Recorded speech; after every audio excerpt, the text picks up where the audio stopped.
apple, banana, and brown sugar. And this is the materials needed. We're gonna need Tupperware, knife, and spoon. First off, we're gonna start off with our Tupperware. We're gonna put our banana inside the Tupperware.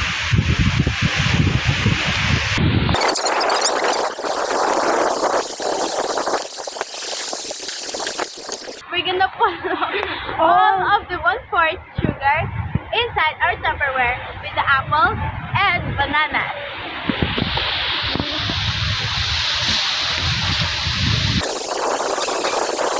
Next, we're going to mix it.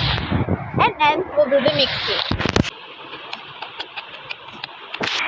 We're done mixing, and now we will wait 1 week for it to ferment. 7 days, we finally come back to check out our Pearl Yard fermented fertilizer. This is the molasses.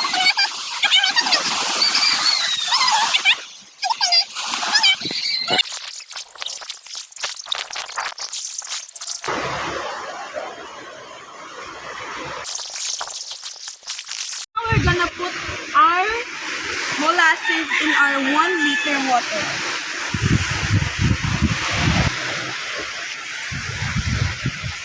So we will gonna proceed to our garden for this to fertilize our plants. We're done pouring the molasses in our 1 liter water. We're gonna pour it out on our plants.